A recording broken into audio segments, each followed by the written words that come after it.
Hey guys, welcome back.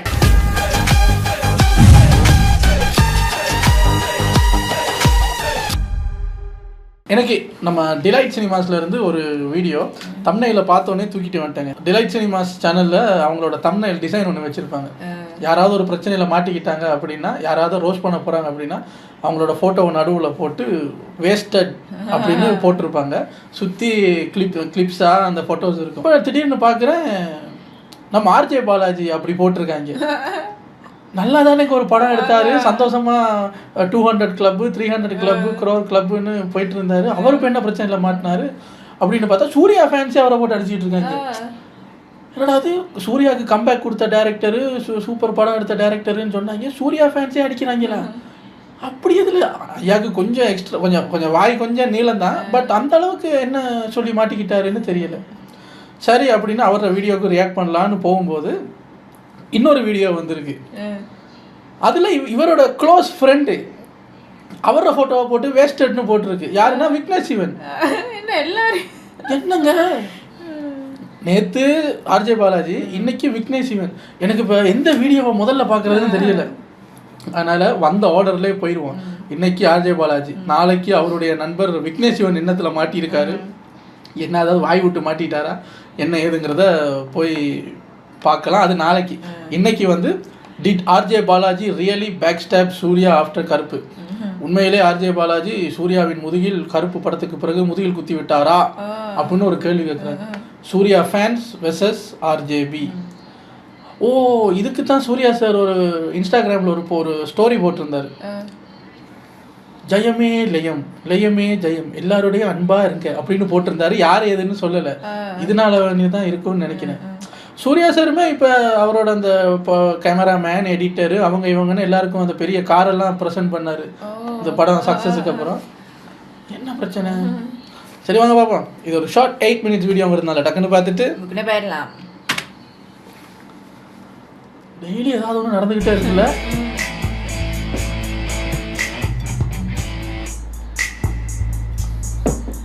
வணக்கம் and welcome to delight cinemas. இந்த வீடியோவில் நம்ம யாரை பற்றி பார்க்க போகிறோம் அப்படின்னு பார்த்தீங்கன்னா, டேரக்டர் அண்ட் ஆக்டரான ஆர்ஜே பாலாஜி. அவரை பற்றின ஒரு கான்ட்ரவர்சி தான் இப்போ சோஷியல் மீடியாவில் போயிட்டுருக்கு. எந்த சூர்யா ஃபேன்ஸ் ஆர்ஜே பாலாஜிக்கு செமையாக ஃபயர் விட்டுட்டு அவரை பற்றி பெருமையாக பேசிகிட்டு இருந்தாங்களோ, அதே சூர்யா ஃபேன்ஸ் தான் இப்போ களம் 8ல் ஆர்ஜே பாலாஜியை போட்டு பயங்கரமாக பொழந்து எடுத்துகிட்டு இருக்காங்க. அப்படி என்ன ப்ரோ ஆச்சு, என்ன நடந்தது அப்படின்னு கேட்டிங்கன்னா, ஒரே போஸ்ட் ஒரே ட்வீட், டோட்டல் சாப்டரும் க்ளோஸ் அப்படிங்கிற மாதிரி நேத்தி ஆர்ஜே பாலாஜி போட்ட ஒரு போஸ்ட். அது என்ன போஸ்ட் அப்படிங்கிறத இந்நேரம் எல்லாருமே பார்த்து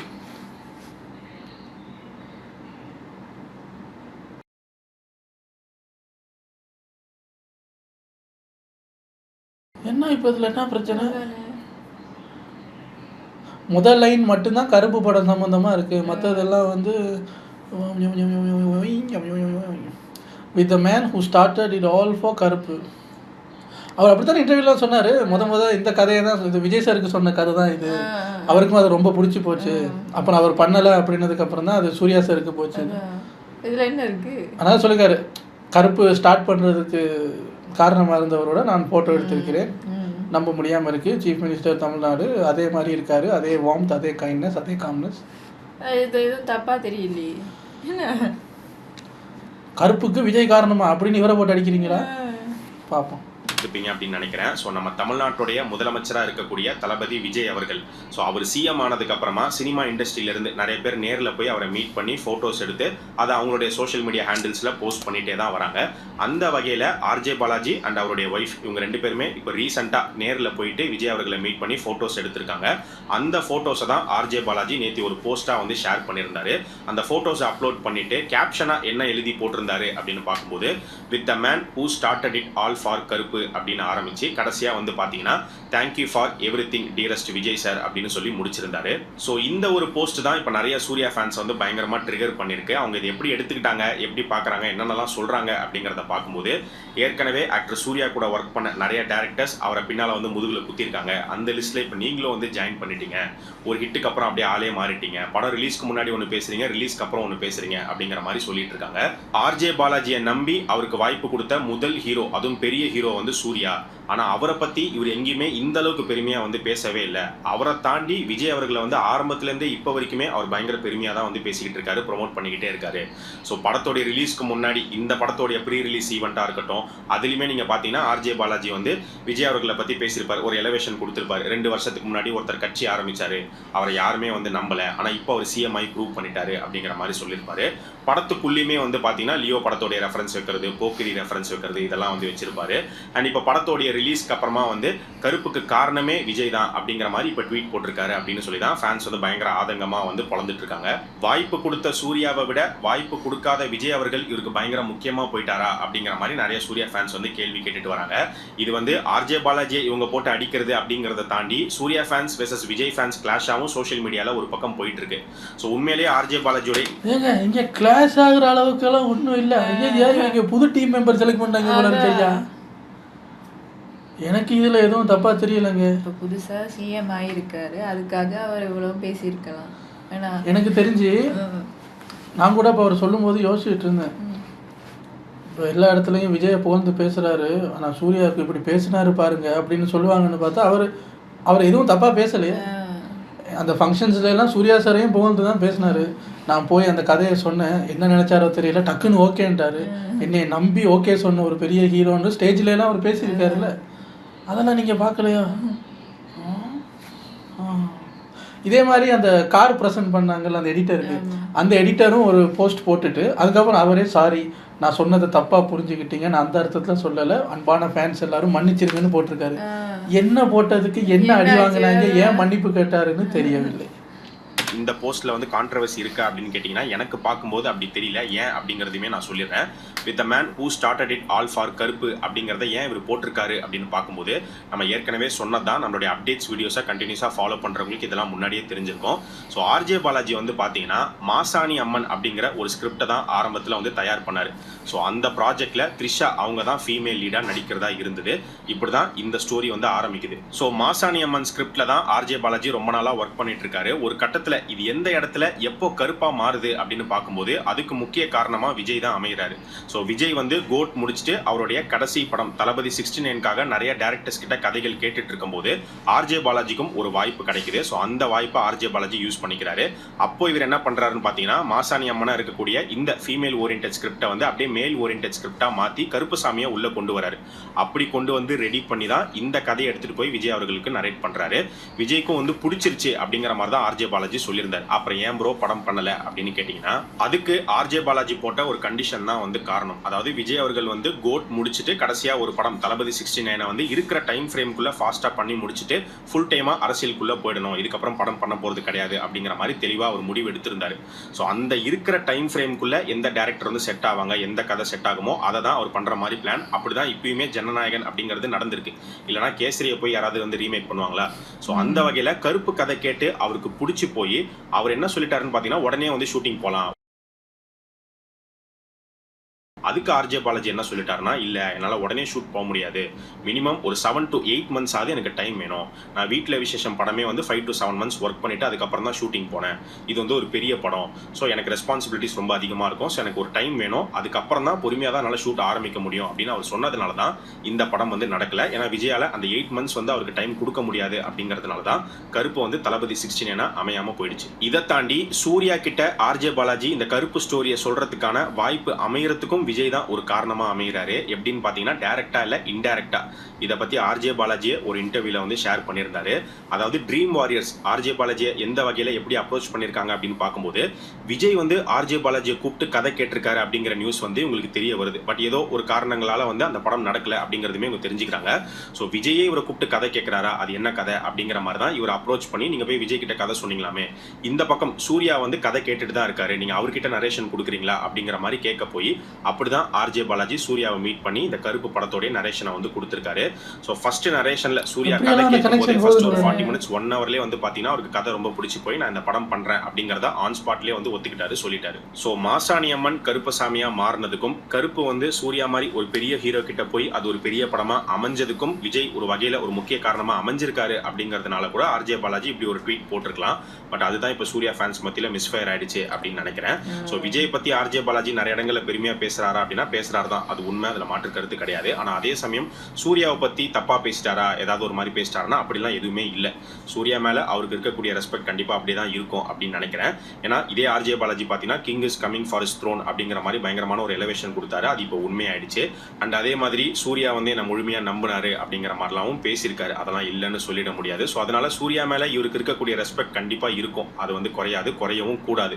ஸோ அதனால முதுகில் குத்திட்டாரு அப்படிங்கிற அளவுக்குலாம் இது ஒரு பெரிய கான்ட்ரவர்சி கிடையாது அப்படின்னு தான் வந்து நான் ஃபீல் பண்ணுறேன். ஆனால் இவர் பண்ண ஒரு தப்பு என்ன அப்படின்னு பார்த்தீங்கன்னா, ரிலீஸ்க்கு முன்னாடி ஒன்று பேசிட்டு இப்போ ரிலீஸ்க்கு அப்புறம் போஸ்ட் இன்டர்வியூவில் ஒன்று பேசினது தான்.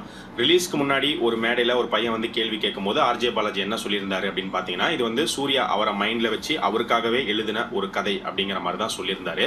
ஆனால் இப்போ ரிலீஸ்க்கு அப்புறம் வந்து பார்த்தீங்கன்னா, இல்லை ஃபர்ஸ்ட் நான் வந்து விஜய் அவர்கிட்ட சொன்னேன், அதுக்கப்புறம் தான் சூர்யா கிட்ட சொன்னேன். இவர்கிட்ட சொல்லும்போது இவருக்கு ஏற்ற மாதிரி நிறைய சேஞ்சஸ் வந்து பண்ணோம், அப்படிதான் சிங்கம்லாம் உள்ள வந்தது அப்படிங்கிற மாதிரி சொல்லியிருப்பாரு. ஸோ இந்த தெளிவான பதிலை அவர் முன்னாடியே வந்து கொடுத்துருக்கலாம். ஏன்னா ஃபேனாக பார்க்கும்போது நீங்கள் அப்போ இப்படி சொல்லிட்டு இப்போ ஏன் இப்படி சொல்கிறீங்க அப்படிங்கிற மாதிரி தான் வந்து கேட்பாங்க. அப்போ ஏன் வந்து இந்த மாதிரி சொன்னீங்க அப்படின்னு. ஆக்சுவலாக அப்போ அந்த ப்ரீ ரிலீஸ் முன்னாடி அவர் சொன்னதில் ஒரு உண்மையும் இருக்குது. ஏன்னா ஒரு சினாப்சிஸ் மாதிரி தான் ஆரம்பத்தில் அவர் ரெடி பண்ணியிருப்பாரு. அதை தான் ஃபஸ்ட்டு விஜய் அவர்கிட்டயுமே சொல்லியிருப்பாரு, சூர்யா கிட்டயுமே வந்து சொல்லியிருப்பாரு. சூர்யா ஓகே பண்ணலாம் அப்படின்னு சொன்னது அவர் அப்போ மைண்டில் எதாவது மேலே நினச்சி சொல்லியிருப்பாரு, நான் இதை பார்த்து இவருக்காக பண்ண கதை அப்படின்னா அந்த சிங்கம் ரெஃபரன்ஸ் அது இதெல்லாம் இவருக்காக பண்ணது தானே, அதை இவருக்காக எழுதின கதைன்னு சொல்லியிருப்பாரு. நீங்கள் எதோ மைண்டில் வச்சுக்கிட்டு பேசுகிறீங்கன்னு கேட்குறவங்களுக்கு தெரியாதுல்ல. நீங்கள் கேட்குறவங்களுக்கு புரியுற மாதிரி இது ஃபஸ்ட்டு விஜய் சாருக்கு பண்ணது, அப்புறம் சூர்யா சாருக்கு போச்சுன்னு சொல்லியிருக்கணும். ஃபஸ்ட் இவருக்காக பண்ண படம் அங்கே ஒரு குத்து, படம் ரிலீஸ் ஆனதுக்கப்புறம் அது அவருக்காக பண்ண படம் அங்கே ஒரு குத்துனா குழம்பிட்டாங்க. அப்போ இது யாருக்காக பண்ண படம் தான் அப்படின்னு குழம்பிட்டாங்க. அப்புறம் தான் டைம் எடுத்துக்கிட்டு கம்ப்ளீட்டாக சூர்யாவை மைண்டில் வச்சே ஃபுல்லாக வந்து எழுதி ரெடி பண்ணியிருப்பாரு. ஸோ தெளிவான ஒரு பதிலை எல்லா இடத்துலையுமே கரெக்டாக சொல்லியிருந்தார் அப்படின்னா இப்போ இந்த கான்ட்ரவர்சியே கிடையாது. இவர் மட்டும் இல்லை, இன்னொரு பக்கம் இந்த படத்தோட எடிட்டர் கலைவாணன் அவருமே கான்ட்ரவர்சியில் மாட்டிட்டாரு. ஏன்னா அவருமே எதுக்கு பழக்கிறாங்க அப்படின்னு பார்க்கும்போது ரிலீஸ்க்கு முன்னாடி ஆடியோ லான்ச்சில் அவர் பேசும்போது எப்படி பேசியிருக்காருன்னு பார்த்தீங்கன்னா, ஆஸ் அ சூர்யா ஃபேனாக வந்து இந்த படத்தில் ஒர்க் பண்ணது வந்து ரொம்ப சந்தோஷம் அப்படிங்கிற மாதிரி சொல்லியிருக்காரு போல. பட் இப்போ படம் ரிலீஸ் ஆனதுக்கு அப்புறமா ஒரு இன்டர்வியூவில் வந்து பேசும்போது கருப்பு வந்து சூர்யாவை விட விஜய் பண்ணியிருந்தா ரொம்ப நல்லா இருந்திருக்கும், நான் வந்து தளபதி ஃபேன் நானு, ஸோ அதனால அவர் பண்ணியிருந்தா இன்னும் சூப்பராக இருந்திருக்குங்கிற மாதிரி சொல்லியிருக்காரு. ஸோ பார்க்குற சூர்யா ஃபேன்ஸ்க்கு இதுவுமே பயங்கரமாக ட்ரிகராக இருக்குது. இப்போ நீங்கள் சூர்யா ஃபேனா தளபதி ஃபேனா, படம் ரிலீஸ்க்கு முன்னாடி சூர்யா ஃபேனுன்னு சொல்லி பேசுறீங்க, இப்போ வந்து படம் ரிலீஸ் ஆனதுக்கு அப்புறமா தளபதி விஜயோடைய ஃபேனுன்னு சொல்லி பேசுறீங்க அப்படின்னு சொல்லி அவரையுமே போட்டு பொழந்துட்டு இருக்காங்க. ஆக்சுவலாக அந்த கருப்போடைய சக்ஸஸ்க்கு சூர்யா வந்து பார்த்தீங்கன்னா எடிட்டருக்குமே வந்து இது வந்து பழக்கக்கூடிய மாதிரி தான் இருக்கு. ஏன்னா இது நான் சூர்யா சார் ஃபேனாக ஒர்க் பண்ணுறேன்னு சொல்லிட்டு படம் ரிலீஸ் ஆனதுக்கப்புறம் இது சூர்யா சாரை விட விஜய் சார் பண்ணியிருந்தா நல்லா இருந்திருக்கும் அப்படின்னா அப்போ சூர்யா சார் ஒழுங்காக பண்ணலைன்னு சொல்கிற மாதிரி தான் ஃபீல் ஆகும். இவரை பழக்கிறதுக்கு ஒரு நியாயம் இருக்குது. ஆர்ஜே பாலாஜியை பழக்கிறது வந்து எங்க இதுக்கெல்லாமா கோவப்படுவீங்க அப்படின்னு கேட்குற மாதிரி தான் இருக்குது. அதனால தான் இவர் டக்குன்னு மன்னிப்பு கேட்டார் போல இருக்கு. சூர்யாவோட இதை விட நல்லா பண்ணணுமா, எவ்வளோ நல்லா பண்ணியிருக்காரு. இல்லை இது வந்து விஜய் சாருக்கும் இந்த ரோல் செமையா சூட் ஆயிருக்கும்னு சொல்லியிருக்கலாம். அது அப்படி பேசியிருக்கேன். சூர்யாவை விட விஜய்க்கு இது சூப்பராக இருக்கும் அப்படின்னா அப்போ எதுக்கு சூர்யா சார்கிட்ட கொண்டு வந்தீங்க ஸ்கிரிப்டை, அப்படி தான் எனக்கே தோணுது. அது மாதிரி தான் உங்களை போட்டு பிறந்திருப்பாரு. யாருமே இது வரைக்கும் எடிட்டர் பண்ணதே கிடையாது. ஸோ இவ்வளோ பண்ணியிருக்காங்க. ஆனால் நீங்கள் படத்துக்கு முன்னாடி ஒன்று பேசிட்டு இப்போ ஒன்று பேசுறீங்களே அப்படிங்கிற மாதிரி ஃபேன்ஸ் கண்டிப்பாக ட்ரிகராக தான் செய்வாங்க. அதனால அவரையும் போட்டு அடிச்சிட்டு இருந்தாங்க. ஒரு வழியாக அவர் வந்து இப்போ மன்னிப்பு கேட்டு ஒரு ட்வீட் போட்டிருக்காரு. ஸோ ஆர்ஜே பாலாஜி இந்த கான்ட்ரவர்சிக்கு ஏதாவது பதில் கொடுக்குறாரா, அவருடைய கருத்து ஏதாவது சொல்றாரா அப்படிங்கிறத வெயிட் பண்ணி பார்க்கலாம். இப்போ நான் இந்த வீடியோ பேசுகிற வரைக்கும் எந்த ஒரு ட்வீட் எந்த ஒரு போஸ்ட்டும் வரல. இதுக்கப்புறம் வருதா அப்படிங்கிறத வெயிட் பண்ணி பார்ப்போம். ஸோ நீங்கள் இந்த கான்ட்ரவர்சி பற்றி என்ன நினைக்கிறீங்க, உங்களுடைய கருத்து என்ன அப்படிங்கிறத மறக்காம இந்த வீடியோவுடைய கமெண்ட் செக்ஷன்ல சொல்லுங்க. ஆர்ஜே பாலாஜி பார்த்துருப்பாரு, நான் ஒரு தப்பும் பண்ணலையே, நான் இதுக்கு இது பண்ணேன்னா டைரக்டர் பார்த்துருப்பாரு, அந்த எடிட்டர்.